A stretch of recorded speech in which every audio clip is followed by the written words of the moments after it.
வணக்கம். காலத்தின் குரல் நிகழ்ச்சிக்கு உங்களை அன்போடு வரவேற்கிறோம். ஆர்கே நகர் இடைத்தேர்தலுக்கான வேட்பாளர்களை 2 முக்கிய கட்சிகள் அறிவித்திருக்கின்றன. அஇஅதிமுக அந்த கட்சியை இப்போது வழிநடத்தி கொண்டிருக்கக்கூடிய அதன் துணை பொதுச் செயலாளர் டிடிவி தினகரன் வேட்பாளர் என அறிவித்திருக்கிறது. திமுக அந்த கட்சியினுடைய பகுதி செயலாளர் ஒருவரை, கட்சியின் சாமானியரை மருது கணேஷ் என்பவரை வேட்பாளராக அறிவித்திருக்கிறது. ஏற்கனவே 2 வேட்பாளர்கள் அறிவிக்கப்பட்டிருக்கிறார்கள். தேமுதிகவின் வேட்பாளர் ஒருவரும் தீபா பேரவையினுடைய வேட்பாளராக தீபா அவர்களும் வேட்பாளராக நிற்கிறார்கள். மக்கள் நல கூட்டணி முடிவெடுக்கவில்லை. பாரதிய ஜனதா கட்சியும் முடிவை அறிவிக்கவில்லை. பன்னீர் தரப்பு நாளை அறிவிப்பதாக சொல்கிறது.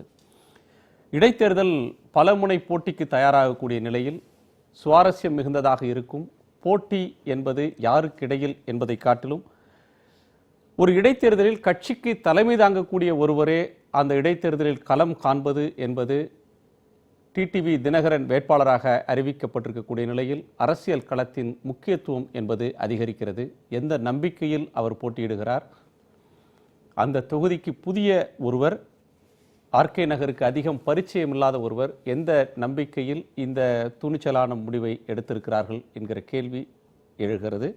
இது அடுத்தடுத்த நாட்களில் எத்தகைய நகர்வுகளை இட்டு செல்லும் என்பது விவாதத்துக்குரியது. நம்மோடு அஇஅதிமுகவின் திரு மருது அழகராஜ், திமுகவின் கவிஞர் மனுஷபுத்திரன், பன்னீர்செல்வம் அணியைச் சேர்ந்த அழகு தமிழ்ச்செல்வி, இவர்களோடு எழுத்தாளர் அரசியல் விமர்சகர் திரு முத்துகிருஷ்ணன். வணக்கம். முத்து, இந்த ஆர்கே நகர் தேர்தல் இதனுடைய வேட்பாளர்கள் அரசியல் களத்துக்கு டிடிவி தினகரன் புதியவர் அல்ல. பெரியகுளம் தொகுதியினுடைய நாடாளுமன்ற உறுப்பினராக வெற்றி பெற்றிருக்கிறார். ஒரு முறை தோற்றும் இருக்கிறார். மாநிலங்களவையில் இருந்திருக்கிறார். ஆனால் அவருக்கு அதிகம் பரிச்சயம் இல்லாத ஒரு தொகுதியில் வேட்பாளராக அவர் நிற்கிறார். ஒரு கட்சி நெருக்கடியில் இருக்கும்போது வேறு யாரேனும் நிற்பார்களா என்கிற கேள்வி இருந்த வேளையில் அவரே வேட்பாளராக வருகிறார். இந்த அந்த இடைத்தேர்தலுக்கு இருந்த முக்கியத்துவத்தை இன்னமும் அதிகப்படுத்தி இருக்கிறது அப்படின்னு பார்க்க வேண்டியது இருக்குது. இந்த தேர்தலில் இந்த ரிஸ்கை எடுக்க வேண்டிய அவசியம் என்ன வருது? எந்த நம்பிக்கையில் இறங்குகிறார்கள்? என்னை பொறுத்தவரை இதற்கான ஒரு கூடுதல் முக்கியத்துவம் கொடுத்து டிடிவி தினகரனை அவர்கள் நிறுத்தியிருப்பதே ஒரு டெஸ்ட் ஆஃப் டைம் போல தான் நான் பார்க்கிறேன். இப்போ அவங்க சட்டமன்றத்தில் பெரும்பான்மையை வென்று அவர்கள் ஆட்சியில் இருக்கிறார்கள். மக்கள் மத்தியில் இந்த அவர்களுக்கு என்ன செல்வாக்கு இருக்குது என்பதை இப்படி ஒரு பரீட்சையை அவர்களே வைத்து கொண்டது போல தான் எனக்கு தோணுது.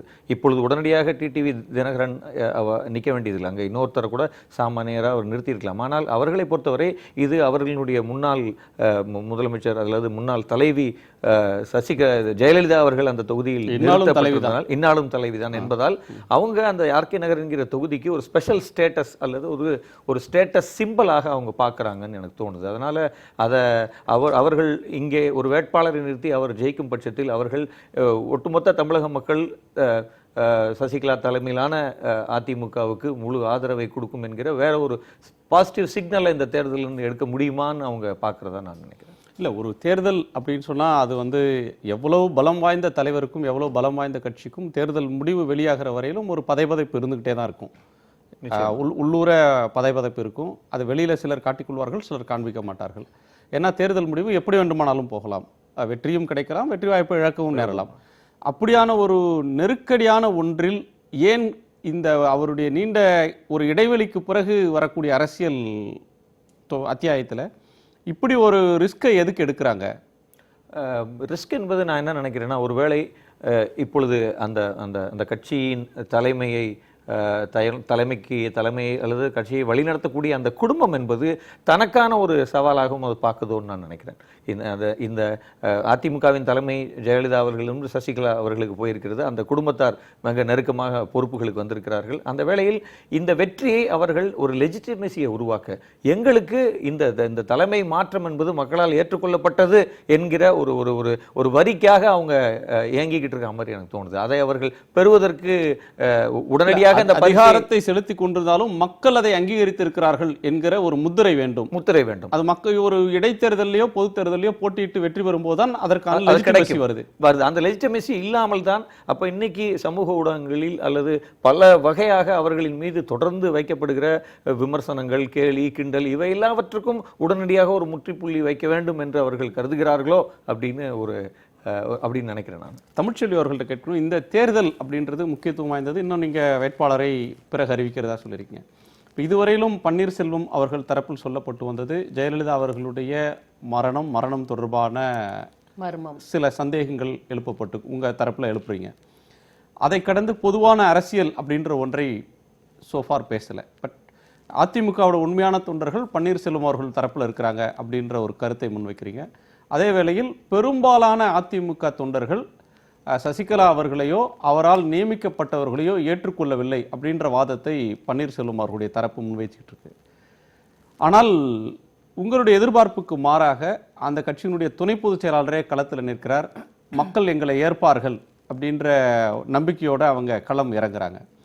இந்த மாதிரியான ஒரு மூவை நீங்கள் எதிர்பார்த்தீங்களா? இது தினகரன் அவர்களுடைய வேட்பாளர்னு அவரை நிறுத்துகிற ஒரு முயற்சியை நீங்கள் எப்படி பார்க்குறீங்க?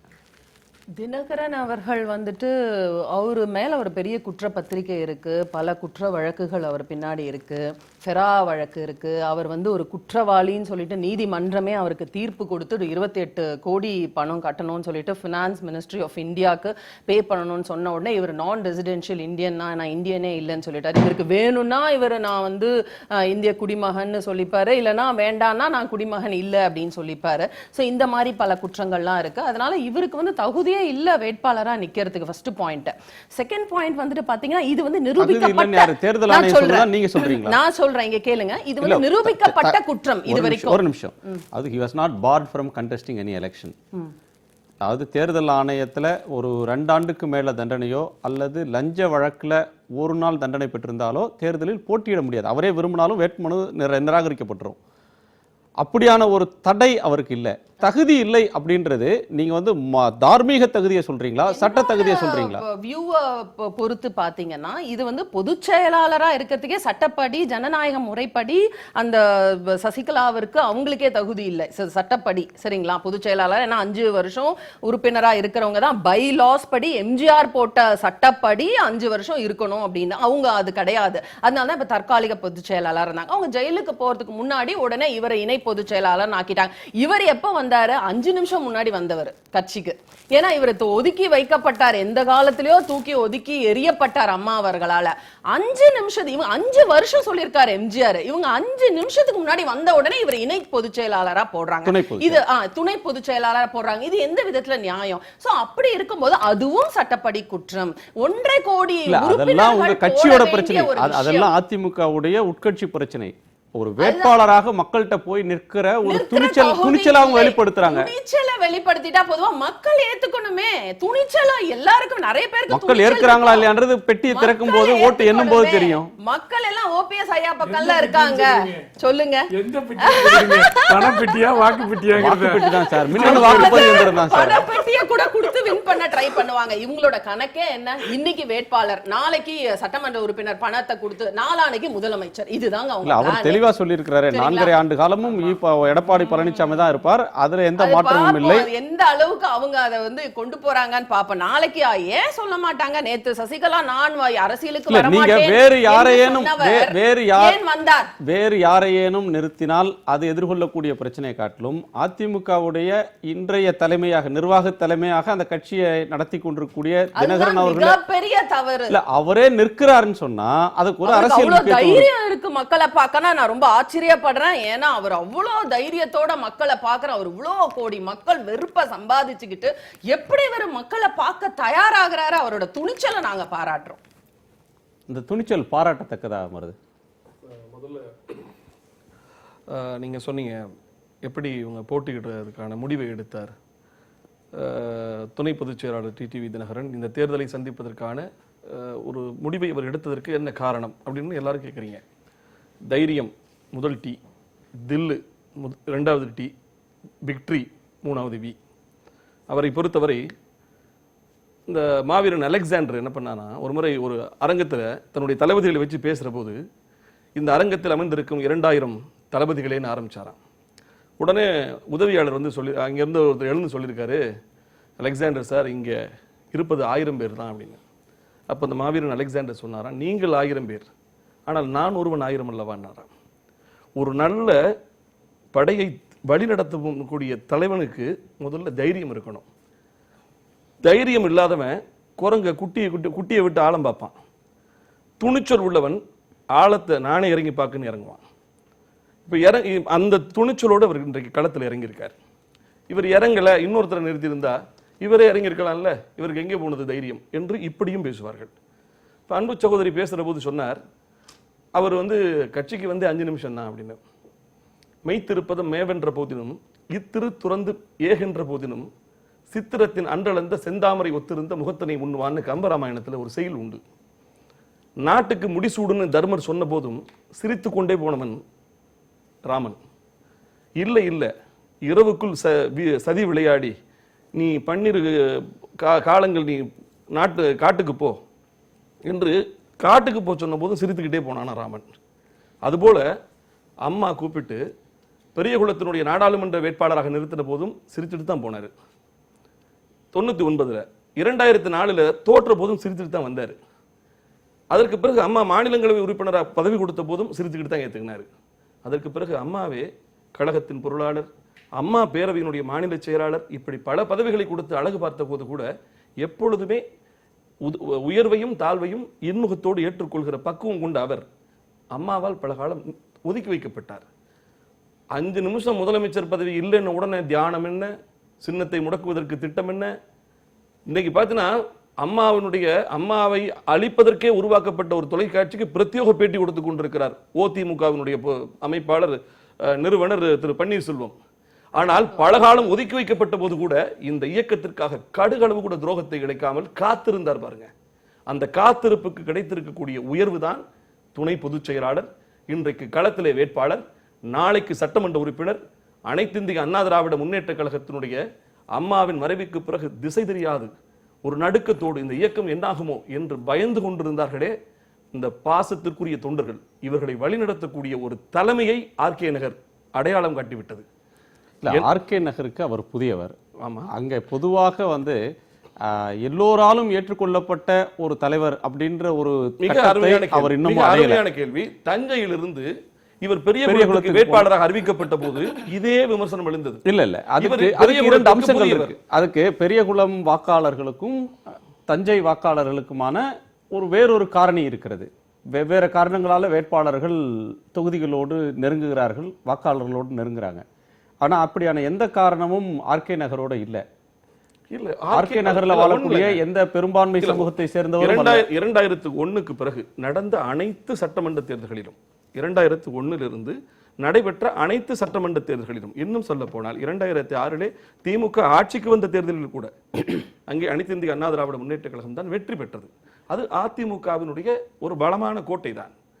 அதனால அந்த கோட்டையில் கழகத்தினுடைய இன்றைக்கு கோட்டையை வழிநடத்துபவரை களமிறங்குகிறார் என்று சொன்னால், நீங்கள் சொன்னது போல அவருடைய துணிச்சல், நம்பிக்கை, கழகத்தின் மீது அந்த ஆர்கே நகர் தொகுதி மக்கள் வைத்திருக்கக்கூடிய பாசம், பற்று, அந்த தொகுதிக்கு அனைத்து இந்திய அண்ணா திராவிட முன்னேற்ற கழகம் செய்திருக்கக்கூடிய சேவைகள்.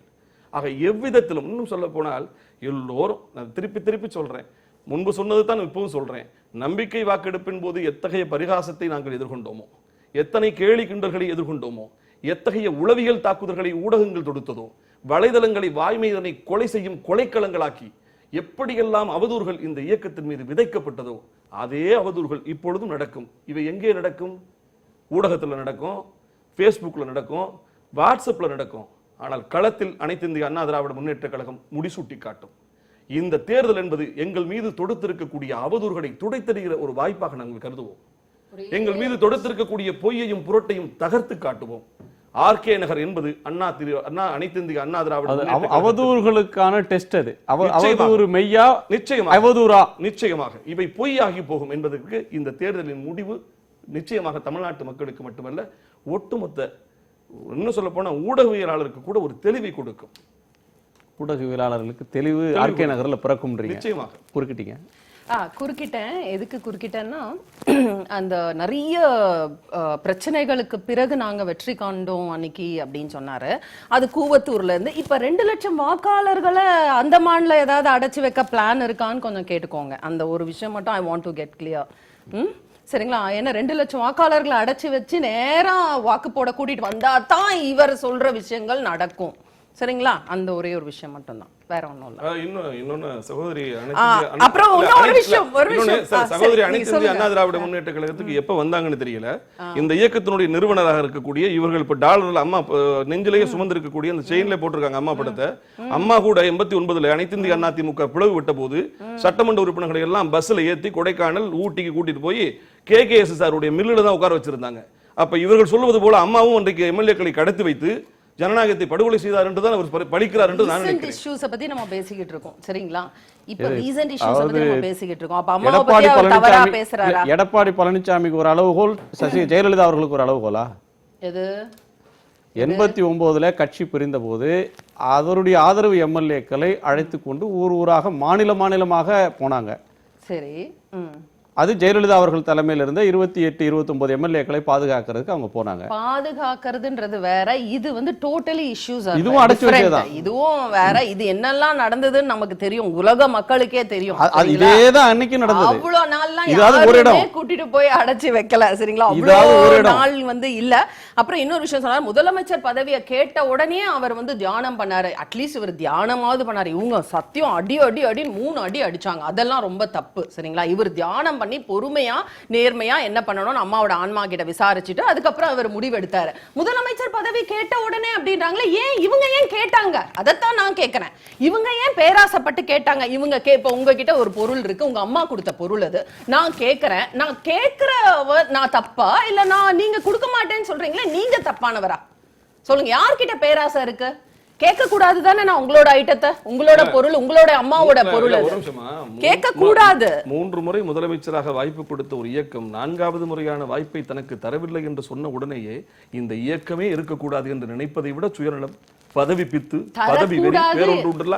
அவர் ஐயா பேசட்டும். தரக்கூடாது என்பதே கிடையாது. ஏன் இவர்கள் கேட்டார்கள்? இவர் வரமாட்டேன்னு சொன்னாங்களே. நான் கேட்கிறேன், கடிதம் எழுதி நான் பணிவிடை செய்வதற்காக தான் வருகிறேன், நான் வேற நான் என்ன கேட்கிறேன் இல்ல, நான் சகோதரிக்கு மறந்து விட்டதா என்ன தெரியல. ஸ்ரீவாரு மண்டபத்திலே பொதுக்குழு உறுப்பினர்கள் எல்லாம் கூடி சின்னம்மாவை வந்து கழகத்தினுடைய பொதுச் செயலாளராக தேர்வு செய்த கூட்டத்திற்கு தீர்மானத்தை முன்மொழிந்தவர் திரு பன்னீர்செல்வம். இப்பொழுதும் நாளைக்கு சொல்லலாம், இவர் இன்று இப்ப நடந்த நிகழ்வுகள் எல்லாம் நாளைக்கு மறுப்பாரு. என்னை மிரட்டினார்கள் சிலர் என்று சொல்லலாம். சிலர் என்னை மிரட்டினார்கள், சில கட்சிகள் என்னை மிரட்டியது சொல்லலாம். நான் கேட்கிறேன், உலகத்தில் 3 முறை தமிழ்நாட்டினுடைய ஆட்சி அதிகாரத்தில் அமர்ந்து அரசாங்கத்தை வழிநடத்திய ஒருவர் என்னை மிரட்டினார் என்று சொன்னால் இப்படிப்பட்ட ஒரு கோழை அரசியலுக்கு இப்படிப்பட்ட ஒரு கோழை அரசியலுக்கு பொருத்தமற்றது. அம்மா அவர்களே சசிகலாவின் கட்டுப்பாட்டில் தான் 30 வருடங்கள் இருந்திருக்கிறார். அப்படி இருக்கும் போது அப்ப அதற்கு என்ன செய்வார்? ஜெயலலிதா அவர்கள் இவ்வளவு குறைவா மதிப்பிடுறாங்க. அம்மாவே அவங்கள தான நம்பி இருந்திருக்காங்க. அப்ப இவங்க எல்லாம் நம்பி இருக்கிறது வேற, நம்பி இருந்திருக்காங்க. மிரட்டப்படுறது வேற, நம்பி இருக்கிறது வேற, கட்டுப்பாட்டுக்குள்ள இருக்கிறது வேற. பாருங்க, 2012 அம்மா சொல்லிருக்காங்க, என்னை சுற்றி ஒரு சதி நடக்கிறது, எனக்கு முதலமைச்சர் பதவியே எனக்கு பறிப்போயிடும் போல இருக்கு, அதனால அந்த 14 பேர் நான் சந்தேகப்படுகிறேன், 16 பேர்களை நான் ஒத்தி வைக்கிறேன், நான் வெட்டி வைக்கிறேன் என்று அம்மா கூறியிருக்கிறார். ஒண்ணு இல்ல, 2016 சட்டமன்ற தேர்தலுக்கு முன்பாக, நான் சொல்றது பிப்ரவரி மாசம், உங்களுக்கு நினைவு இருக்காருன்னு தெரியல, ஊடகங்கள் எல்லாம் ஒரு செய்தி வந்தது. திமுக தலைவர் டாக்டர் கலைஞர் கூட ஒரு அறிக்கை விட்டாரு. அதாவது முன்னாள் முதல்வர் நிதியமைச்சர் OPS வந்து சிறைபிடிக்கப்பட்டிருப்பதாக ஊடகங்களில் எல்லாம் செய்து வருகிறது. அவருடைய தாயார் வந்து கோயம்புத்தூர்ல சிகிச்சையில் இருக்கிறார், அவரோட போறதுக்கு கூட அனுமதிக்கப்படாமல் சிறைபிடிக்கப்பட்டிருப்பதாக செய்து வருகிறது என்றெல்லாம் ஒரு செய்தி வந்தது. வேட்பாளர் தேர்வின் போது OPS வெளியே உட்கார வைக்கப்பட்டார். அவருடைய குடும்பத்தின் அத்தனை மகன்களுடைய பதவிகளை எல்லாம் அம்மா பறித்தார். அன்றைக்கு உண்மையாகவே இன்னும் கொஞ்சம் அழுத்தம் அம்மாவுக்கு அந்த தேர்தல் காலமாக இல்லாமல் இருந்திருந்தால் OPS அதிமுகவிலிருந்து நீக்கப்பட்டிருப்பார். அம்மா வந்து ஒரு நடவடிக்கையை பாதையில் நிறுத்தவே மாட்டாங்க. நீங்க பாத்துறீங்களா? நீங்க ஒருவர் மீது கோபம் வந்தால் முழுமையான நடவடிக்கை நீக்கப்படுவார்கள். ஆனால் ஒரு நடவடிக்கையை பாதையில் நிறுத்தியது அப்பொழுதுதான். அதுதான் சொல்றேன். அதற்கெல்லாம் என்ன காரணம்? இவர்கள் என்ன துரோகம் அளித்தார்கள்? இவர்கள் மீது நடவடிக்கை OPS உடைய பையங்களுடைய பொறுப்பெல்லாம் பறிச்சாங்களே, OPS உடைய தம்பியுடைய பதவியை பறிச்சாங்களே, OPS உடைய சம்பந்தியின் பதவியை பறிச்சாங்களே, OPS உடைய மருமகனுடைய பதவியை பறிச்சாங்களே, இதெல்லாம் எந்த துரோகத்தை இவர்கள் அம்மாவுக்கு இழைத்தார்கள்? அம்மா நடவடிக்கை எடுத்தார்கள்? சொல்லுங்க. சரி, நம்ம துரோகத்திலிருந்து நம்ம RK நகருக்கு போவோம். மனுஷ், இதுல கடந்த சட்டமன்ற தேர்தலின் போது நிறுத்தப்பட்ட வேட்பாளரை கடந்து இப்ப புதிய வேட்பாளர் ஒருவரை களமிறக்கி இருக்கிறாங்க. அவர் புதுமுகம், கட்சியினுடைய பகுதி செயலாளர் அப்படின்னு அறியப்படுற ஒருவர்.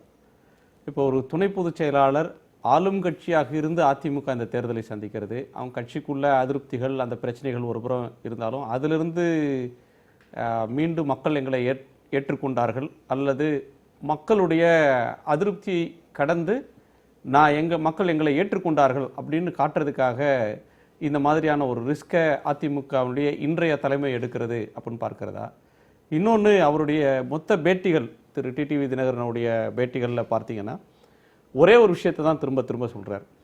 எங்களுக்கு களத்தில் திமுக மட்டும்தான் எதிரி, வேறு யாரும் இல்லை. பன்னீர்செல்வம் அவர்களை ஒரு பொருட்டாக எடுத்துக்கொள்ளவில்லை, அல்ல மற்ற கட்சிகளை பற்றி அவர் ஒரு பொருட்டாக எடுத்துக்கொள்ளலை. ஜெயலலிதா அவர்களே 30,000 வாக்குகள் வித்தியாசத்தில் தான் ஜெயிச்சாங்க. ஆனால் தினகரன் 50,000 அப்படின்ற ஒரு பெஞ்ச் மார்க் வைக்கிறார். 50,000 வாக்குகள் வித்தியாசத்தில் ஜெயிப்பேன்றார். இந்த போக்கு அல்லது இந்த மாதிரியான ஒரு சிந்தனை எதை காட்டுது? பொதுவாக இந்த எனக்கு முன்னால் பேசிய சகோதரி அவர்களும் சகோதரர்களுக்கும் என்னுடைய நன்றியை நான் தெரிவித்துக் கொள்கிறேன். ஏனென்று கேட்டால், இவர்கள் எத்தகைய ஒரு ஆட்சியை நடத்தி கொண்டிருக்கிறார்கள் என்பதை அவர்களே மாறி மாறி குற்றம் சாட்டிய போது நான் கூட அவ்வளவு சிறப்பாக அதை எடுத்து வைக்க முடியாது. மிக தெளிவாக, திட்ட தெளிவாக அவர்கள் இதை முன்வைத்தார்கள். அதற்காக பொதுவாக நான் விவாதங்களில் என்னை பேசுவதற்கு நேரம் கிடைக்காவிட்டால் நான் குறுக்கிட்டு என்னை ஏன் பேச அனுமதிக்கவில்லை என்று கேட்பேன். ஆனால் எங்கள் சார்பாக இவர்கள் 2 பேரும் மக்களிடம் இன்றைக்கு அவருடைய வாதங்களை எடுத்து வைக்கிற போது நான் உண்மையில் அகமகிழ்ந்தேன். இவர்கள் எந்த விதத்திலும் இந்த தொகுதியில் வெற்றி பெறுவதற்கு இந்த 2 பிரிவுமே தகுதியற்றவர்கள் என்பதை அவருடைய வாதங்களிலிருந்து மக்கள் புரிந்து கொண்டிருப்பார்கள். அவர்களுக்கு என்னுடைய நெஞ்சார்ந்த நன்றிகளை தெரிவித்துக் கொள்கிறேன். ஒரு சிறிய கமெண்ட், அதாவது இன்றைக்கு டிடிவி தினகரன் அவர்களுடைய அந்த தைரியத்தை பற்றி பேசுகிற போது மிகவும் அருமையாக தமிழ் பேசக்கூடிய சகோதரர் அவர்கள் அந்த தைரியத்திற்குடைய அடிப்படைகளை பற்றி விரிவாக பேசினார். அதாவது அஞ்சுதல் அஞ்சாமை பேதமை என்பதும் நம்முடைய தமிழ் மரபில் இருக்கக்கூடிய ஒன்றுதான். அப்படி பார்க்கிற போது எந்த விதமான பேதமையின் அடிப்படையில் அவர் இந்த முடிவை அவர் எடுத்திருக்கிறார் என்பதை இன்னும் சில தினங்களில் இன்றைக்கு மக்கள் தீர்மானிக்கப் போகிறார்கள். எங்களை பொறுத்த வரைக்கும் இந்த தொகுதியில் அந்த தொகுதியைச் சேர்ந்த வேட்பாளர் அவர் தொடர்ந்து கட்சிக்காக நீண்ட காலமாக பணியாற்றி வந்திருக்கக்கூடியவர், உற்சாகமான ஒரு இளைஞர், அந்த மக்களோடு இருக்கக்கூடியவர். இப்படி பல தகுதிகளின் அடிப்படையில் அவரை நாங்கள் தேர்வு செய்திருக்கிறோம். எங்களுக்கு எதிராக யார் நிற்கிறார்கள் என்பதை பற்றி எங்களுக்கு எந்த கவலையும் கிடையாது.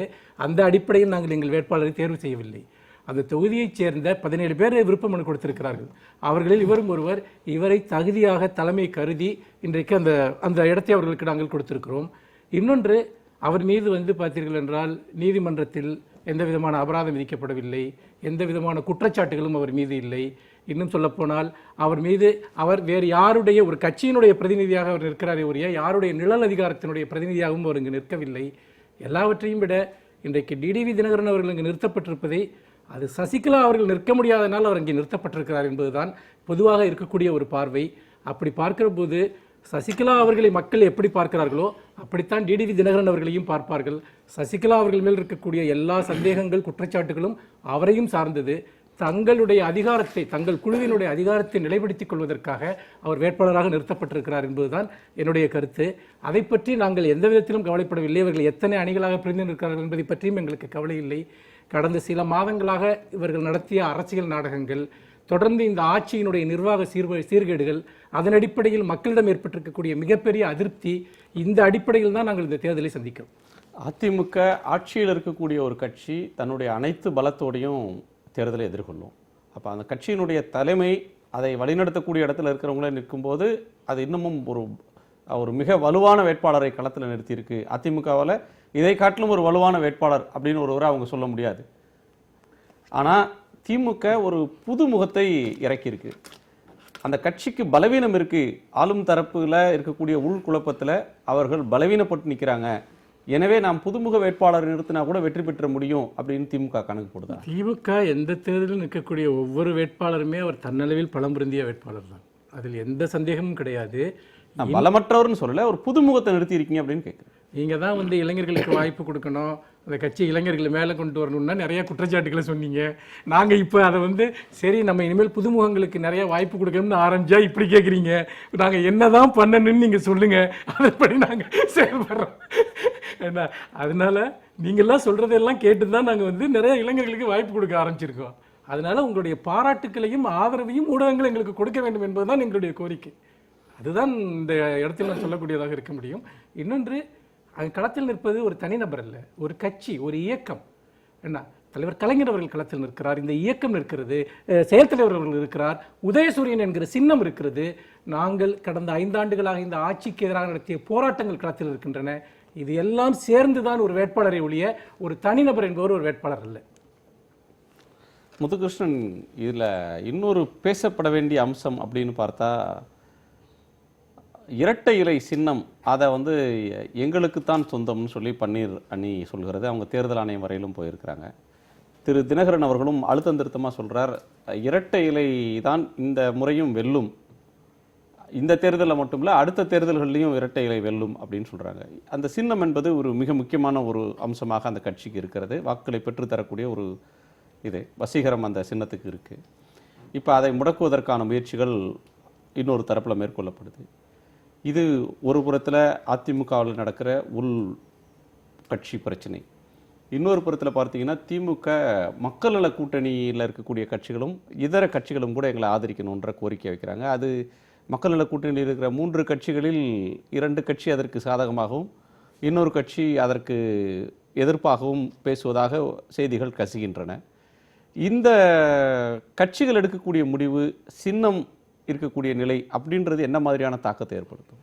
சின்னத்தை பொறுத்தவரை அல்லது சின்னங்கள் முடக்கப்பட்ட கடந்த கால வரலாற்றை எடுத்து பார்த்தோமேனால் இந்த முறை சின்னம் முடக்கப்படுவதற்கான வாய்ப்பு இல்லை என்று எனக்கு தோன்றுகிறது. ஏனென்றால் நம்ம கட்சி தாவல் சட்டத்தின்படி ஒரு 3இல் 1 பங்கு, இன்றைக்கி அவங்ககிட்ட இருக்கக்கூடிய எம்எல்ஏக்களில் ஒரு 45 எம்எல்ஏக்கள் வெளியே இருந்தால் தான் சின்னம் முடக்கப்படும் என்று நான் நினைக்கிறேன். இல்லை என்றால் அது லீகாலிட்டியாக எலெக்ஷன் கமிஷன் அதில் தலையிட முடியாது என்று தான் நான் நினைக்கிறேன். இல்லை என்றால் அது அவங்க அப்படி ஒரு முடிவை எடுக்க வாய்ப்பு இல்லை என்று நான் நினைக்கிறேன். சின்னம் ஒருவேளை அவர்கள் வசமே இருக்கலாம் என்று தான் நான் நினைக்கிறேன்.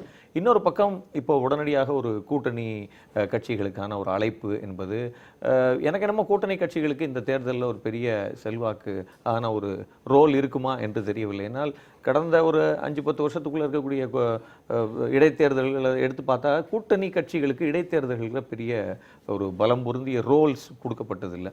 பொதுவாகவே பொதுவாக வந்து ஒரு இடைத்தேர்தலில் அல்லது உள்ளாட்சி தேர்தலில் ஒரு கூட்டணி அமைக்கிறாங்கன்னா எந்த அரசியல் கட்சியினுடைய எந்த நகர்வும் அந்த தேர்தலுக்கானது மட்டும் இல்லை.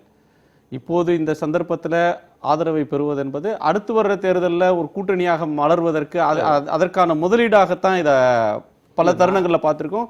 கருணாநிதி அவர்களும் இதை செய்திருக்கிறார் பல கடந்த காலகட்டத்தில். நான் எப்படி பார்க்குறேன்னா, இங்கே அப்படியான ஒரு கொள்கை அடிப்படையிலான ஒரு ஒரு ஒரு லீனியரான ஒரு கூட்டணிகள் இங்கே இருந்ததே இல்லை. இப்போ எந்த கட்சியாவது இதில் தான் அது அது அது கொள்கை அடிப்படையில் இந்த கட்சியோடு இருக்குது, அது 2 தேர்தல்கள் 3 தேர்தல்கள் அந்த கூட்டணி தொடர்ந்து வந்திருக்கு, உள்ளாட்சியிலையும் அதே கூட்டணி இருந்திருக்கு என்கிற ஒரு லீனியர் ஆன ஒரு ஒரு ஒரு உதாரணங்களை நம்ம இங்கே எடுக்க முடியாது என்று நான் நினைக்கிறேன். கொள்கை அடிப்படையில் இங்கே கூட்டணி தமிழ்நாட்டில் இல்லை அப்படின்னு தான் நான் நினைக்கிறேன். இன்னொரு பக்கம் பெரிய கட்சிகளுக்கு கூட்டணி என்பது ஒரு சினிமா ஷூட்டிங்கில் நடக்கக்கூடிய செட் ப்ராப்பர்ட்டியை போல தான் நான் பார்க்குறேன். அந்த நேரம் அந்த தேர்தலில் செட் ப்ராப்பர்ட்டியை கொண்டு வந்து வைக்கிற மாதிரி அந்த கட்சிகளை வைப்பாங்க. இரு பெரிய கட்சிகளும் தேர்தல் முடிஞ்ச பிறகு தொடர்ச்சி எரிஞ்ச மாதிரி தலைகீழாக வேற ஒரு இடத்துக்கு போயிடுவாங்க. இது இங்கே இந்த 2 கட்சிகளும் தமிழ்நாட்டில் இருக்கக்கூடிய பிற கட்சிகள் எதையும் வளர விடாமல் பார்த்து கொள்ளுகிற வேலையை தொடர்ந்து செய்து வருகிறார்கள். அடுத்த கட்சியை வளர விடுறது இவங்க வேலையா? இல்லை, வேற கட்சிகளே வளர்ந்துடக்கூடாது, தேவை கட்சி வளரணும்னு அவங்க நினைப்பாங்களே தவிர அடுத்த கட்சியை வளர்க்கறது அவங்க கட்சிகளோட வேலை இல்ல. அப்படி அந்த கட்சிகளின் தேவை ஏற்பட போய் தானே ஒரு கூட்டணிக்கே போறாங்க. இல்லைன்னா கூட்டணியே இந்த கட்சிகள் எங்களுக்கு அந்தந்த கட்சிகள் அந்தந்த கட்சிகளை வளர்த்துக்க வேண்டியதுதான். அதை அப்படி ஒட்டுமொத்தமாக பார்க்க முடியுமா என்பதை என்னால் ஏற்க முடியாது. ஏனென்று கேட்டால் அதிகாரத்தில் பங்கு கேட்கிறார்கள் கொடுக்கிறார்களா இல்லையா என்பது அவரவர்கள் அளவில் அந்த கட்சிகள் எத்தகைய பலத்தை கொண்டிருக்கின்றன என்பதை பொறுத்த விஷயம். ஆனால் பல சிறிய கட்சிகள் இன்றைக்கு பெரிய கட்சிகளுடன் அமைத்த கூட்டணிகள் மூலமாகத்தான் சட்டமன்றத்திலோ பாராளுமன்றத்திலோ அவர்கள் பிரதிநிதித்துவம் பெற்றார்கள். தங்களுடைய குரல்களை அவர்கள் ஒழிப்பதற்கு காரணமாக இருந்திருக்கிறார்கள். அவர்கள் இந்த கட்சிகளினுடைய ஆதரவு இல்லாமல் அவர்கள் சட்டமன்றத்திற்கோ பாராளுமன்றத்திற்கோ வரக்கூடிய வலிமையை பெற்றிருந்து அதையெல்லாம் இந்த கட்சிகள் சிதைத்து விட்டார்கள், உடைத்து விட்டார்கள் என்று சொன்னால் ஒரு அர்த்தம் இருக்கிறது. நிச்சயமாக பல சிறிய கட்சிகள் இன்று ஒரு தங்களுடைய உரிமையை கோருகிற அளவிற்கு வந்திருக்கிறார்கள் என்றால் பெரிய கட்சிகளோடு அவர்களுக்கு அமைத்த கூட்டணிகளும் முக்கியமான காரணம்.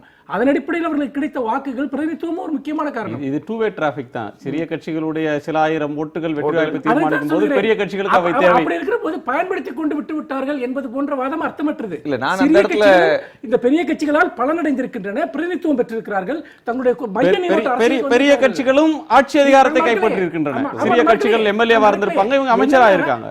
நான் மறுக்கவே இல்லை.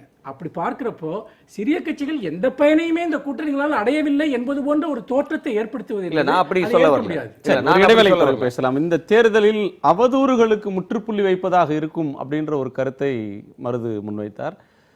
இந்த தேர்தலுடைய பேசுபொருளாக அது அமையுமா? திமுக எப்படிப்பட்ட தேர்தல் உத்தியை வியூகத்தை இதில் மேற்கொள்ளும்? பன்னீர் அணி எதை மேற்கொள்ளும்? இது இன்னமும் வேட்பாளரை அறிவிக்காமல் இருக்கக்கூடிய பாரதிய ஜனதா கட்சி அல்லது மார்க்சிஸ்ட் கம்யூனிஸ்ட் கட்சி போன்ற கட்சிகள் எப்படிப்பட்ட வியூகத்தோடு இந்த தேர்தலை அணுகப் போகிறார்கள்? அவதூறுகளுக்கு பதில் சொல்வது என்று சொன்னால் அது எப்படிப்பட்ட பதிலை அதிமுக மக்கள் மன்றத்தில் போய் முன்வைக்கப் போகிறது அப்படின்றத பேசலாம். ஒரு சிறிய இடைவேளைக்கு பிறகு காலத்தின் குரல் தொடரும். நியூ ரமணாஸ் ஹெல்த் மிக்ஸ், காலத்தின் குரல். ஒரு சிறிய இடைவேளைக்கு பிறகு காலத்தின் குரல் தொடர்கிறது. மருது, உங்கள்கிட்ட கேட்கிறது, பிஜேபி உட்பட இந்த தேர்தலில் போட்டியிடாத கட்சிகள், இதுவரையிலும் வேட்பாளர் அறிவிக்காத கட்சிகள் எங்களை ஆதரிக்கணும் அப்படின்ற வேண்டுகோளை திரு டிடிவி தினகரன் முன்வைக்கிறார். இல்லை, பத்திரிகையாளர்கள் சந்திப்பில் நீங்கள் ஆதரவுகளை கோருவீர்களா என்ற கேள்விக்கு அவர் சொல்லியிருக்காரு. ஓட்டு கேட்கும் போது தேர்தலுக்கு வந்த பிறகு எல்லோரும் எங்களை ஆதரிக்க வேண்டும் என்று கோருவது என்பது ஒரு நாகரிகத்தின் அடிப்படையில் தான். இப்போ ஒரு சின்ன விஷயம், 80களில் புரட்சித் தலைவர் எம்ஜிஆர் திமுகவுக்கும் அவருக்குமான உக்கிரமான யுத்தம் நிகழ்ந்து கொண்டிருந்த காலம் அது. 77 கட்சி தொடங்குறாரு, 77 ஆட்சியை பிடிக்கிறாரு. ஆட்சி பிடித்ததுக்கு பிறகு முதலமைச்சராக அவர் இருக்கிற போது இந்திரா காந்தியோடு சேர்ந்து திராவிட முன்னேற்ற கழகத்தினுடைய ஏற்பாட்டின் பேரில் புரட்சித் தலைவருடைய ஆட்சி கலைக்கப்படுகிறது. நல்லா பார்த்தீங்க, கலைக்கப்படுது. அப்போ காங்கிரஸ் கட்சியினுடைய சிவகங்கை மாவட்டம் திருப்பத்தூர்ல சட்டமன்ற உறுப்பினராக இருந்த திரு வால்மீகி என்பவர் மறைந்து போறாரு. ஒரு இடைத்தேர்தல் வருது. காங்கிரஸ் கட்சி இடைத்தேர்தலை சந்திக்கிறது. காங்கிரஸ் கட்சியுடைய வேட்பாளராக அருணகிரி போட்டியிடுறாரு. அப்போ கூட்டணியா இருக்கக்கூடிய திமுக ஆதரிக்கிறது. ஆட்சியை கலைத்தது காங்கிரஸ். ஆனால் வழியே சென்று புரட்சி தலைவர் காங்கிரஸ் கட்சியினுடைய வேட்பாளர் அருணகிரிக்கு ஆதரித்தது மட்டுமல்ல, பிரச்சாரத்திற்கே வந்தார். இப்படி ஒரு அதிசயத்தை நீங்க கேள்விப்பட்டிருக்கீங்களா? திராவிட முன்னேற்ற கழகமும் அனைத்து இந்திய அண்ணா திராவிட முன்னேற்ற கழகமும் அதிசயமா அச்சமா? அச்சம் அல்ல, அதுதான் இல்லை. அதாவது எப்படின்னா, ஒன்று அரசியல் யுக்தி, இன்னொன்று அரசியல் நாகரிகம். இந்த இரண்டையும் அண்ணன் டிடிவி அவர்கள் மிக அழகாக கையாண்டிருக்கிறார். நான் இந்த தேர்தலிலே போட்டியிடுகிறேன். எங்களுடைய பிரதான எதிரி இயக்கமாக நாங்கள் திராவிட முன்னேற்ற கழகத்தை மட்டும்தான் கண்கொண்டு பார்க்கிறோம். எனவே மற்றவர்கள் எல்லாம் எங்களை ஆதரியுங்கள் என்று கேட்பது அச்சத்தின் நிலைப்பாடு அல்ல, அச்சத்தின் விளைவு அல்ல. அது ஒரு பிஜேபியோட ஒரு காம்ப்ரமைஸுக்கு டிஎம்கே ஒரு ஏடிஎம்கே போகிறது அப்படின்னு இதுக்கு பொருள் இல்லையா? மற்ற கட்சிகள், சின்ன கட்சிகள், உதிரி கட்சிகளுடைய ஆதரவு கேட்கிறதுன்றது வேற. அவங்க மாற்று அப்படின்னு சொல்ற ஒரு கட்சி, அதிமுகவை விமர்சித்து கொண்ட ஒரு கட்சி இல்ல. நான் ஒண்ணு சொல்றேன், இந்த மாற்றம் எனது மாநில தத்துவம் மாறாதிருக்க யான் விலங்கல்னு கண்ணதாசன் சொன்ன மாதிரி, அரசியலில் மட்டுமல்ல வாழ்வியலிலும் சரி மாற்றங்கள் என்பது நிகழ்ந்து கொண்டுதான் இருக்கும். இது ஒரு அரசியல் மாற்றத்திற்கான புறப்பாடாக இருக்கலாம், அல்லது வெறும் தேர்தலுக்கான யுக்தியாக இருக்கலாம். அவர் எதை செய்திருந்தாலும் அது அரசியல் நோக்கத்தோடு எடுக்கப்பட்ட ஒரு முடிவாக, ஒரு கோரிக்கையாகத்தான் நான் பார்க்கிறேன். அரசியல் மாற்றத்துக்கான புறப்பாடா அல்லது சமரசத்துக்கான வெளிப்பாடா? இல்ல, சமரசம் என்று இது சொல்வதற்கு என்ன இருக்கு?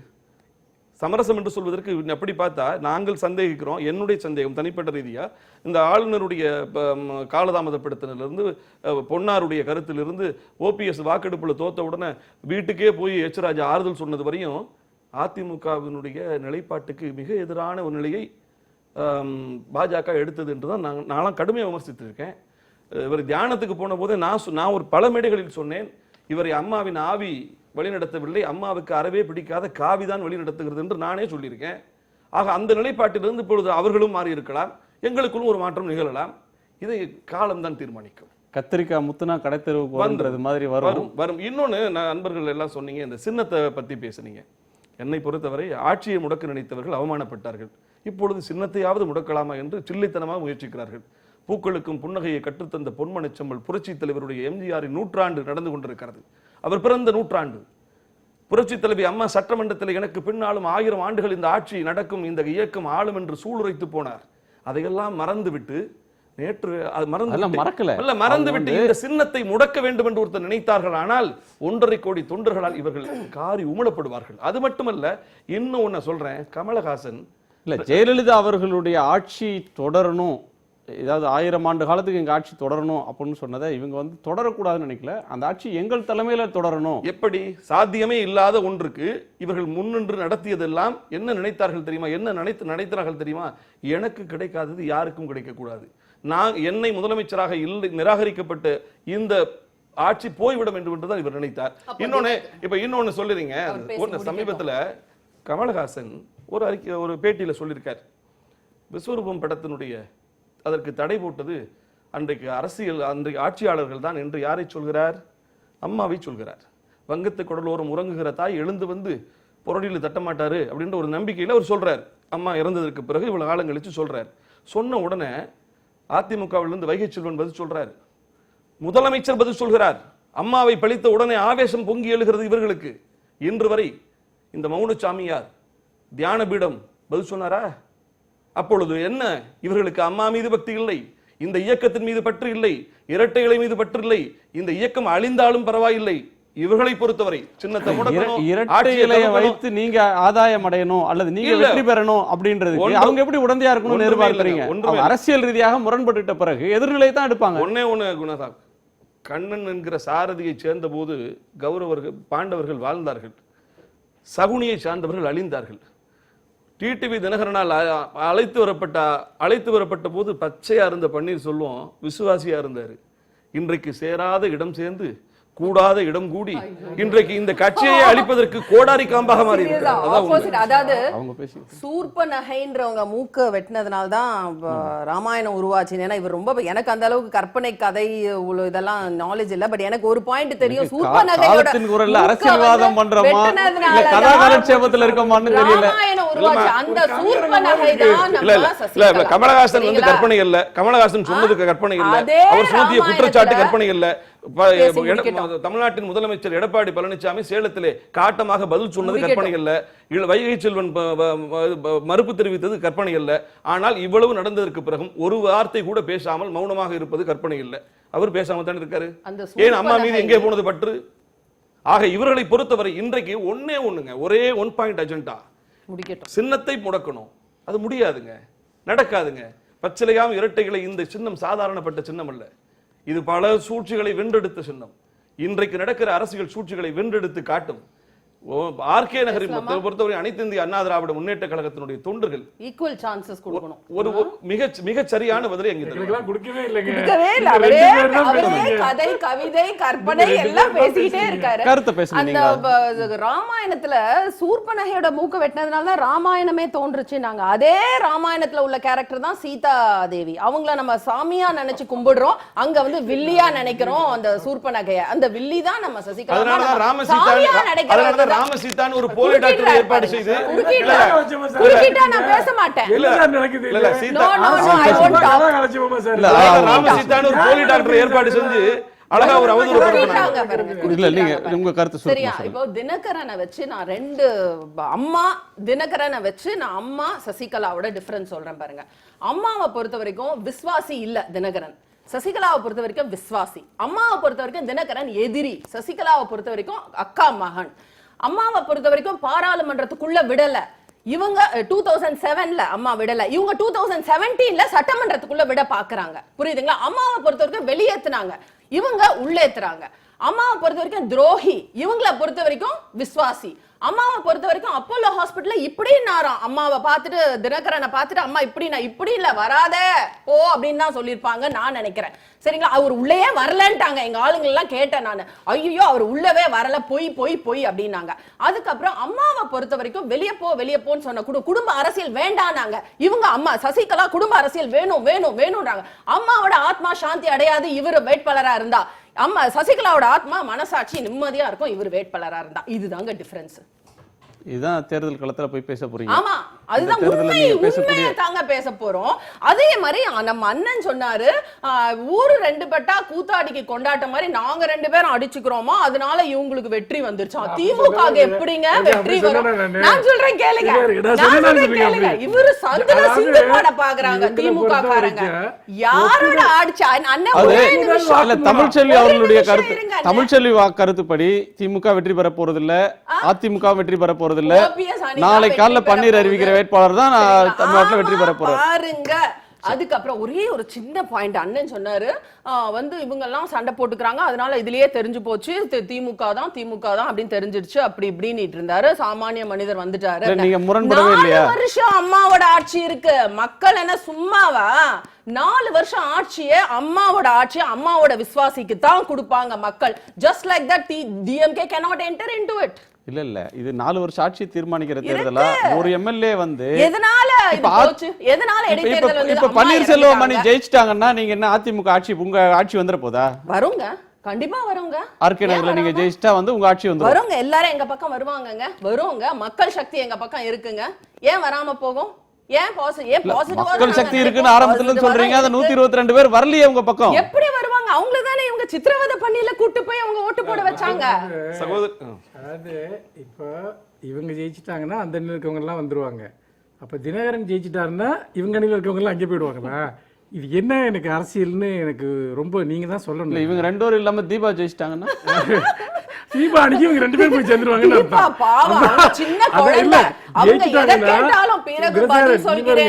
தீபா ஜெயிச்சிட்டாங்கன்னா இவங்க 2 அணியும் அங்கே போயிடுவாங்கன்னு அர்த்தம். இப்படிப்பட்ட ஒரு ஆட்சி. இன்னொன்னு ரெட்டலை இதை வச்செல்லாம் அவங்க பேசிட்டு இருக்காங்க. ஏதோ ரெட்டலைங்கிறது தோல்வியே அடையாத ஒரு கட்சி மாதிரியும், ரெட்டலை எப்பவுமே வெற்றியில் இருந்த மாதிரியும் ஒரு தோற்றத்தை உண்டு பண்றாங்க. ஏதோ ரெட்டலை வந்து இருந்தா இவங்க கண்டிப்பா வெற்றி பெற்றுவாங்கன்ட்டு.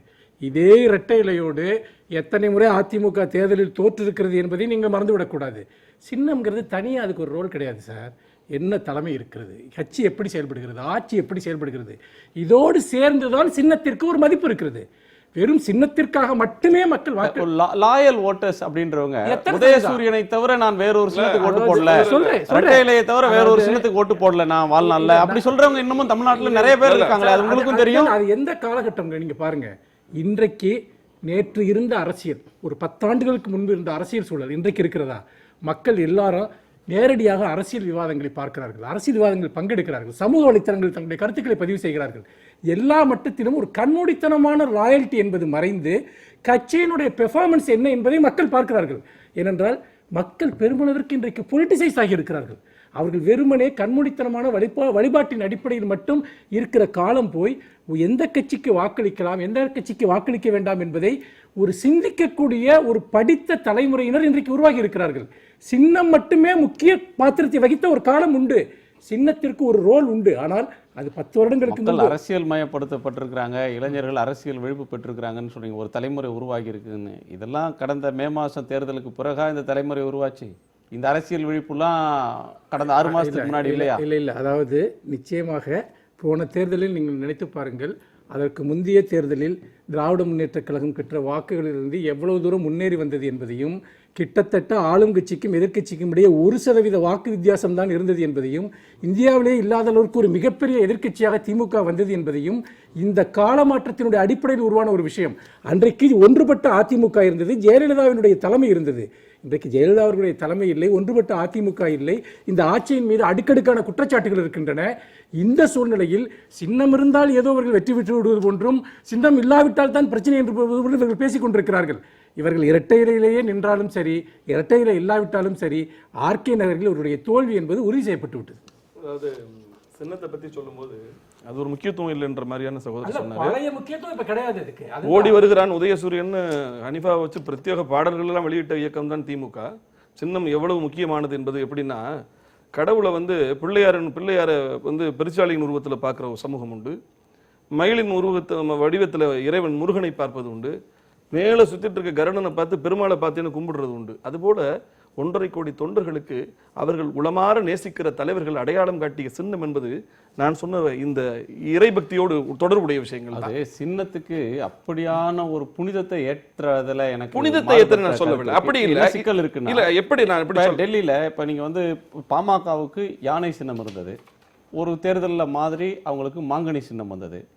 அப்போ வாக்காளர்கள்லாம் குழம்பி போய் அப்போ அதே தேர்தலில் யானை சின்னமும் இருந்தது, பகுஜன் சமாஜ் வேட்பாளரும் நின்னாங்க, மாங்கனியும் நின்னது. ஆனால் தருமபுரி மாதிரியான இடங்கள்ல பாமக எங்க வலுவாக இருந்தோ அங்கெல்லாம் மாங்கனிக்கு. நான் என்ன சொல்ல வரேன்னா, புதிய அரசியல் இயக்கங்கள் இப்போ கெஜ்ரிவால் கட்சி வந்தது, அவங்களுக்கு அந்த தேதி அறிவிக்கிறவரில் அவங்களுக்கு என்ன சின்னம்னே தெரியாது, ஆனால் அவங்க வெற்றி பெறத்தான் செய்தாங்க, மிகப்பெரிய வெற்றியும் பெற்றாங்க. வெற்றியை கொடுக்க வேண்டும் என்று மக்கள் தீர்மானித்து விட்டால் சின்னம் 2ஆம் இடத்துக்கு போயிருன்றதை நான் மறுக்கலை. நான் என்ன சொல்ல வரேன்னா, ஒரு தங்களுடைய மனத்தில் நிறுத்தி பூசிக்கக்கூடிய தலைவர்கள் அறிமுகம் செய்த சின்னத்தை அவர்கள் எப்படி அடையாளப்படுத்திக்கிறாங்கன்னா, இப்போ எதுக்கு மோதிரத்தில் தங்களுக்கு பிடித்தமானவர்களுடைய புகைப்படத்தை போட்டுக்கிறோம் இல்லையா, அது மாதிரி தான் இது. சின்னம் என்பது ஒன்றும் இல்லை, அது அந்த தலைவர்கள் மீது வைத்திருக்கக்கூடிய பற்றை சின்னத்தின் வழியிலே காட்டுகிறார்கள், அவ்வளவுதான். சில ஊர்களில் வந்து சில சின்னங்கள் கூட்டணி கட்சி கொடுத்துருவாங்க, அந்த சின்னம் இல்லைன்றக்காக ஓட்டு போட மாட்டேன்னு கோவித்துட்டு போன இளைஞர்கள்லாம் உண்டு. இதை வந்து நீங்க பகுத்தறிவின் அடிப்படையில் பார்த்தா அது பைத்தியக்காரத்தனமா தோணலாம், ஆனால் அவர்கள் வைத்திருக்கக்கூடிய பாசத்தின் அளவீடா வைத்து பார்த்தீங்கன்னா அது உயர்வானதா தோணும். அதனால இந்த சின்னத்தின் மீது கோடான கோடி மக்கள் வைத்திருக்கக்கூடிய பற்றும் பாசத்தை தான் நான் சொல்றேன். சின்னம் வந்து சின்ன விஷயம் இல்லை, சின்ன விஷயம் இல்ல, அது உண்டு. அடுத்து வந்து சகோதரி பேசுற போது ரொம்ப இலக்கியமா பேசுறீங்க.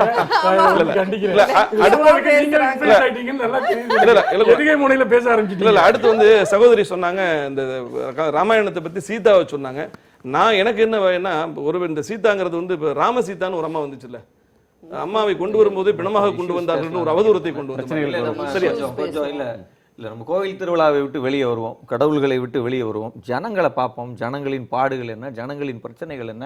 ஒவ்வொரு இடைத்தேர்தலும் தமிழகத்தில் ஜனநாயகத்தின் முகத்தில் காரி உமிழ்ந்திருக்கு. அதை பற்றி நம்ம பேசணும் அப்படின்னு நான் நினைக்கிறேன். ஒவ்வொரு இடைத்தேர்தலும் ஜனநாயகத்தின் முகத்தில், தேர்தல் நடைமுறையின் முகத்தில் காரி உமிழ்ந்திருக்கு. ஒவ்வொரு இடைத்தேர்தலும் மக்களை பொறுத்தவரை ரேட் என்ன, யார் பணம் தருவா, யார் இலவசத்தை தருவா, ஒவ்வொரு முறையும் கவிஞர் மகுடேஸ்வரன் போட்டார். இது வந்து இடைத்தேர்தலா விடைத்தேர்தலா அப்படி இல்லை, இது ஒரு கொடை தேர்தல். அப்ப ஒவ்வொரு இடைத்தேர்தலிலும் நீங்க 10-15 வருஷமா எடுத்து பாருங்க. அது அரவக்குறிச்சியிலிருந்து, ஆர்கே நகர்லேருந்து, திருமங்கலம்லேருந்து இந்தியாவுக்கே பாடத்தை வழியை காட்டிய இடைத்தேர்தல்களை தமிழகம் சந்திச்சிருக்கு. புதிய புதிய ஃபார்முலாக்களை உருவாக்கி கொடுத்துருக்கோம். அந்த ஃபார்முலாக்களை ஆளுங்கட்சியின் 30 அமைச்சரும் போய் இறங்கி கல்யாண மண்டபத்தில் உட்காந்து வேலை செய்கிற அளவுக்கு. அப்ப என்ன சின்னம் பத்தி பேசுறாங்க, இல்லை என்ன திடீர்னு கடவுள்களே தமிழக தேர்தல் களத்தில் வந்து நிற்கிற அளவுக்கு பேசுறது எனக்கு ஒண்ணுமே புரியல. ஒவ்வொரு தேர்தலும் இவ்வளோ பலமான இந்த விஷயங்கள் வேலை செஞ்சா எதுக்கு பணம் கொடுக்குறாங்க, எதுக்கு இலவசத்தை கொடுக்குறாங்க, எதுக்கு பொருட்களை கொடுக்குறாங்க, நள்ளிரவில் வீட்டு கதவை தட்டி பொருட்களை போடுறது. இடைத்தேர்தல்களில் தமிழகம் கண்டுபிடித்திருக்கக்கூடிய ஃபார்முலாக்களை பற்றி தனியாக பிஹெச்டி பண்ணலாம், முனைவர் பட்டம் பெறலாம். அவ்வளோ விஷயங்களை செய்து அதை நம்பித்தான் ஜனங்கள்கிட்ட போய் இந்த தேர்தல் நடந்துகிட்டு இருக்குன்னு நான் நினைக்கிறேன். அப்போ ஆர்கே நகரை பொறுத்தவரை அவர்களை பொறுத்தவரை நம்ம இதை பேசிக்கிட்டு இருக்கோம். மக்கள் மத்தியில் என்ன இருக்கும்னா, என்ன வரப்போகுது வீடு தேடி, இல்லை இந்த தேர்தல் எதை புதுசாக கொண்டு வந்து கொடுக்க போகுது என்று ஜனங்களை தொடர்ந்து ஒரு பிச்சைக்காரர்களை போல மாற்றி வச்சிருக்கோம். அந்த அறத்தை பற்றியும் நம்ம பேசணும் அப்படின்னு நினைக்கிறேன். இடைத்தேர்தல்னா அதை பற்றியும் நம்ம பேசணும். இல்லை, இது வந்து ஒட்டுமொத்த மக்களை ரொம்ப இழிவுபடுத்துற ஒரு விமர்சனமா நான் பார்க்குறேன். இல்லை, இழிவுபடுத்திக்கிட்டே இருக்க இழிவுபடுத்துற விமர்சனமா பார்க்குறேன். நான் சொன்னது போல 96ல் அனைத்து இந்திய அண்ணா திராவிட முன்னேற்ற கழகத்திற்கு எதிரான ஒரு எதிர்ப்பு அலை வீசின காலகட்டத்தில் அம்மா பர்கூரில் நின்ற போது இதே குற்றச்சாட்டுகள்லாம் எழுந்தது. மூக்குத்தி கொடுக்குறாங்க, பசுமாடு கொடுக்குறாங்க, காசு கொடுக்குறாங்க, ஜெயிச்சிருவாங்கன்னு. ஆனால் தோற்றார்கள். மக்கள் சக்தி ஒருவர் வேண்டாம் என்று முடித்து விட்டால் நீங்க கொடுத்தாலும் தான் கொடுப்பாங்க. நீங்கள் மக்களை இழிவாக பேசாதீங்க. வாங்குறாங்க வாங்குறாங்க வாங்குறாங்க அதெல்லாம் கிடையாது. ஒன்றே ஒன்று இருங்க, இன்னொன்னு விதிவிலக்குகளை பொது விதியாக்கி பேசாதீங்க. யாரோ ஒருவர் காசு கொடுக்கலாம், யாரோ ஒருவர் இல்ல, ஓட்டு போடுறாங்க, யாரோ ஒருவர் இல்ல. அப்படி இல்ல. தேர்தலுக்கு பணம் கொடுப்பதை இந்தியாவிலேயே அதிகபட்சமா தமிழ்நாட்டில் நடக்குதுன்னு பல ஆய்வு கட்டுரைகள் சொல்லுது. ஒட்டுமொத்த தேர்தல் முடிவுகளும் கத்தை பணத்தால் முடிவு செய்யப்படுவதாக நீங்கள் குற்றம் சுமத்துவது தப்பு. அடுத்த பணம் செலவாகுதா இல்லையா? இல்ல, வாக்காளர்கள் வந்து அதை மட்டும் வைத்து முடிவெடுக்கலன்னு நீங்க ஒரு ஆர்குமெண்ட் சொல்றீங்க. அது ஓகே, அது 2 வேட்பாளரும் பணம் கொடுக்கிற தேதியெல்லாம் இருக்கு. அவங்க எவ்வளவு பணம் கொடுத்தாலும் அந்த பணத்தை மீறி அவர்கள் தோற்று போறதும் இருக்கு. ஆனால் கட்சிகள், பிரதான கட்சிகள் இந்த மாதிரி இடைத்தேர்தலில் என்ன மாதிரியான அணுகுமுறையை பின்பற்றாங்க? நாளைக்கு ஒண்ணு வேணாம், அனைத்து இந்திய அண்ணா திராவிட முன்னேற்ற கழகத்தினுடைய கழக தொண்டர்கள், இது இயக்கத்திற்கு வந்திருக்கும் சோதனை, இதில் நம்ம கழகத்தின் துணை பொதுச்சாளர் நிற்கிறாரு, வெற்றி பெற்றாக வேணும் அப்படின்னு சொல்லிட்டு அமைச்சர்கள் களமிறங்குவாங்க. உடனே அமைச்சர்கள்லாம் களத்தில் இறங்கினா தவறு இல்லை. அவர்கள் கட்சியின் தொண்டரா இருந்து அதற்கு பிறகு ஒரு பதவிக்கு வந்து அதனால தான் அமைச்சராகிறாங்க. அதனால அவங்க களத்தில் இறங்கி வேலை செய்வாங்க, ஓட்டு கேட்பாங்க. ஒரு தொகுதி இன்னொன்னு ஒரு தொகுதி இடைத்தேர்தலுக்கு ஏன் 30 மந்திரிகள் போய் முகாமிடுறாங்க அப்படின்ற விமர்சனம் இருக்கு. போகட்டும், அவங்க தொண்டர்களா இருக்கட்டும், அதனால போகட்டும், அதுல பிரச்சனை இல்லை, மற்றவர்களும் கூட போகட்டும். ஆனா போறவங்க வெறும் பிரச்சனைகளை சொல்லி வாக்கு கேட்கறது மட்டும் தான் செய்யறாங்களா? வேற என்ன தவறு இருக்கு? என்ன குற்றத்தை கண்டுபிடிச்சீங்க? வாக்காளர்களுக்கு எங்கே உறுதி செய்யப்பட்டது? உறுதி செய்யப்படலன்றதான் பிரச்சனை. இல்ல, அப்படி கிடையாது. அப்ப நீங்க ஒண்ணு சார், நீங்க எந்த குற்றச்சாட்டையும் சொல்ல ஊடகத்துல நீங்க டைம்ஸ் ஆஃப் இந்தியால போன ஜெயலலிதா அவர்கள் போட்டியிட்ட தேர்தலிலேயே, இடைத்தேர்தல் நூதனமான வழிமுறைகள் இந்த தேர்தலில் பின்பற்றப்பட்டன. செல்போனுக்கு ரீசார்ஜ் பண்றதுக்கான கூப்பன் கொடுத்தாங்க, பெட்ரோல் பங்க்ல போய் பெட்ரோல் போடுவதற்கான கூப்பன் கொடுத்தாங்கன்னு சொல்லி இன்னைக்கும் பத்திரிகைகள்ல வெளியாகி அன்றைக்கு அந்த கட்டுரைகள் இன்னும் சொல்றேன். அது நடக்கலைன்னு நான் சொல்லலைங்க. அது 1% ஒரு விதிவிலக்காக எங்கொன்றும் நடக்கும். கல்லு அரிசியில கல்லு கலந்துருக்கிறதுனால கடைக்கு போய் 1 கிலோ கல்லு கொடுங்கன்னு கேட்க மாட்டோம், 1 கிலோ அரிசின்னு தான் கேட்போம். அதை பொறுக்கி எடுத்துட்டு ஜனநாயகத்தை நான் நிலைநிறுத்துவதற்கு நான் நினைக்கிற சின்னத்திற்கு தான் ஓட்டு போடுவேன் என்கிற நிலைப்பாட்டை மக்கள் எடுக்கிறாங்க. நீங்க என்னன்னு கேட்டா உங்களுடைய பார்வையிலே இதை பழுதாக சொல்லணும், இதை குறையாக சொல்லணும், இதை விமர்சனம் பண்ணா தான் நம்ம அறிவு ஞானிகள், இதை விமர்சித்தா தான் நம்ம பெரிய ஞான சீனிகள் நீங்க நினைக்கிறீங்க. அது தவறு. தொடர்ந்து வந்து 30 என்ன வேணாலும் கொடுக்கலாம், பரிசு பொருள் கொடுக்கலாம், அப்படி பணம் கிடையாது. கொடுக்கலாம். அதை வந்து விமர்சிக்க வேண்டாம்.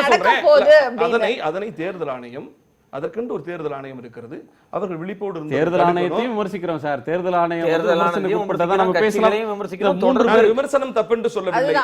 தீர்க்கமான ஒரே முடிவில் இந்த தேர்தல் நடைமுறையே தவறு, மொத்தமும் அவமானம், இது காரி உமிழ்வது போல் இருக்கிறது என்றெல்லாம் கடுமையான விமர்சனங்கள். அது அவ்வளவு தேவை. தேர்தல் ஆணையமே கூட பல நேரத்துல தலைமை தேர்தல் ஆணையரா இருக்கிறவங்க தேர்தல் முடிந்த பிறகு இந்த மாநிலத்துல பணப்புழக்கம் கட்டுப்படுத்த முடியாத அளவு இருந்தது, நாங்களே தோற்று போய்விட்டோம், எங்களாலேயே கட்டுப்படுத்த முடியல அப்படின்னு அவங்களே ஒப்புதல் வாக்குமூலம் தர்றதும் இருக்காது. நீங்க கண்டிப்பா உங்க கவனத்துக்கு வந்திருக்கும். காவல்துறையிலிருந்து ஓய்வு பெற்றவுடன் அவர்கள் காவல்துறையிலே ஊழல் புறையோடி விட்டதுன்னு கட்டுரை எழுதுறதும், நீதித்துறையிலிருந்து ஒரு நீதிபதி விடைபெற்ற அன்னைக்கு நீதித்துறையிலும் ஊழல் புறை விட்டுன்னு பேசுறதும் இவையெல்லாம் சகஜம்.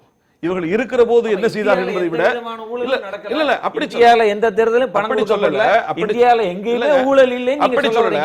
தவறுகள் எல்லாம் தமிழ்நாட்டில் உள்ள இடைத்தேர்தலில் மட்டும்தான் நடக்கிறது என்பது உங்கள் பார்வை பழுதுன்னு நான் சொல்றேன். தமிழ்நாட்டின் பாரபட்சமான இந்தியாவுக்கு வழிகாட்டிக்கிட்டு இருக்கு. 5 மாநிலத்தில் ஆட்சி தேர்தல் நடந்தது, 5 மாநிலத்தில் ஆளுங்கட்சிகள் தோற்று போயிருக்கின்றன. எந்திரத்திலேயே கோளாறு நடந்திருக்கு, எந்திரத்துல கோளாறுக்குன்னு சொல்றாங்களே தவிர கட்சிக்காரங்க வந்து வாக்காளர்களுக்கு இந்த கட்சி இவ்வளவு பணம் கொடுத்தது அப்படின்ற புகார் அந்த எந்த மாநிலத்திலும் பெரிதா இல்ல. ஆனா நம்ம ஊர்ல தொடர்ந்து அது எழுந்துகிட்டே இருக்கு, அந்த புகார் வந்துகிட்டே இருக்கு. ஒரே ஒரு விஷயம் சார், நீங்க நான் சொல்றதை நான் மறுக்கவே, அது விருப்பு வெறுப்பு தாண்டி அது யோசிக்க வேண்டிய விஷயம். மறுக்கவே இல்லை, அவை சரி செய்யப்படணும், அவை தவிர்க்கப்படணும் என்பதில் எங்களுக்கு உடன்பாடு உண்டு. கருத்து அதுல எந்த விதமான ஒத்த கருத்தை தான் நானும் எதிரொலிக்கிறேன். நான் என்ன சொல்வதேன், அவைதான் ஜனநாயகத்தை முடிவு அப்படின்னு சொல்ல வேண்டாம், அவை தவிர்க்கப்படணும், அதற்கு தேர்தல் ஆணையம் விழிப்போடு செயல்பட வேண்டும் என்பதில் எந்த மாற்று கருத்தும் இல்லை. தேர்தல் ஆணையம் தான் செயல்படணுமா? நான் 3 பேருடைய நிறைவு கருத்து கேட்டு நிறைவு செய்யறேன். மக்களும் அந்த முடிவை தான் எடுப்பாங்க. இந்த தேர்தலில் அதிமுக என்ன மாதிரியான பிரச்சாரத்தை மேற்கொள்ள போகிறது, திமுக என்ன பிரச்சாரத்தை மேற்கொள்ள போகிறதுன்றது எவ்வளவு கவனமாக ஆர்வமாக பார்க்க வேண்டிய விஷயமோ குறித்து பார்க்கணும். அதே மாதிரி பன்னீர் அணி என்ன பிரச்சாரத்தை கையில் எடுக்க போகிறதுன்றது, ஆர்கே நகர் தொகுதியில் என்ன சொல்லி மக்கள்கிட்ட ஓட்டு கேட்க போறீங்க, எது பேசு பொருளாக இருக்கும்? அம்மாவின் மரணத்தில் மர்மம், அம்மாவின் மரணத்தில் மர்மம். சரிங்களா, இதை தான் நாங்க கேட்க போறோம். இதுதான் உண்மையான ஒரு விஷயம் போயிட்டு இருக்கு. அதுக்கப்புறம் வந்து அவரே சொல்லிட்டாரு என்னெல்லாம் பண்ண போறாங்கன்ட்டு. 30 அமைச்சர்கள் அங்க போய் டென்ட் போட போறாங்க, பொதுச் செயலாளர், இணை பொதுச் செயலாளர் எல்லாரும் உதவி செய்வாங்க. சரிங்களா, அம்மாவின் இடைத்தேர்தலுக்கு நாங்க லேட்டா வந்தாலும் லேட்டஸ்டா வருவோம், வந்து நீண்டு நிப்போம் மனசுல, மக்கள் மனசுல. இவங்க ஃபாஸ்டா வந்து அப்படியே ஓடிடுவாங்க, உள்ள போயிடுவாங்க. சரிங்களா, அதனால ரொம்ப நேரம் பேசிட்டீங்க பிரதர், நான் கொஞ்சம் என்ன பேச விட்டுருங்க, ஃபைனல் வேற கேக்குறாரு. அதனால மக்கள் விழிப்புணர்வோட இருக்காங்க, எல்லாருக்கும் தெரியும். எல்லாரையும் ஜஸ்ட் லைக் தட் ஏமாத்திர முடியாது. இளைஞர்களோட புரட்சி, மாணவர்களோட எழுச்சி எல்லாம் சேர்ந்து ஜஸ்ட் லைக் தட் யாரையும் ஏமாத்த முடியாது. உண்மையானவங்க தான் ஜெயிப்பாங்க, பொய்யானவங்க தோத்து போறாங்க. சரிங்களா, சரி, இதே உங்களுடைய நிறைவு கருத்தை எடுத்துக்கிறேன். திரு மனுஷ், நாங்கள் இந்த தேர்தலில் இன்றைக்கு மக்களிடம் இந்த அரசு ஏற்படுத்தியிருக்கக்கூடிய மிக கடுமையான பிரச்சனைகள், விலைவாசி உயர்வு, தமிழக அரசுடைய மோசமான நிதிநிலை, நிர்வாக சீர்கேடு, சட்டம் ஒழுங்கு பிரச்சனை, இது எதிலுமே ஒரு செயல்படாத ஒரு அரசாக இந்த அரசு இருந்து கொண்டிருப்பது, சிறையில் இருக்கக்கூடிய குற்றவாளிகள் நடத்தக்கூடிய நிழல் அரசாக இந்த அரசு இருக்கிறது. இந்த பிரச்சனைகளை எல்லாம் மையமாக வைத்து ஒவ்வொரு தமிழனும் இன்றைக்கு எதிர்கொண்டிருக்கக்கூடிய அடிப்படை பிரச்சனைகளை மையமாக வைத்து இந்த தேர்தல் களத்தை நாங்கள் எதிர்கொள்வோம். ஆர்கே நகர் சட்டமன்ற தொகுதியில் வாழக்கூடிய மக்களுக்கு அம்மாவின் அரசு நிறைய சாதனைகளை செய்திருக்கிறது. அந்த சாதனைகளை எடுத்துச் சொல்வோம். 23ஆம் தேதி கழகத்தின் துணை பொதுச் செயலாளர் வேட்புமனு தாக்கல் செய்கிறார். அவர் 123வது சட்டமன்ற உறுப்பினராக பதவியேற்பார். வெற்றி நிச்சயம் என்பது எங்களது ஆணித்தரமான கருத்து. நன்றி உங்கள் நால்வருக்கும். மீண்டும் சந்திப்போம். இது காலத்தின் குரல், திக்கெட்டும் பரவட்டும்.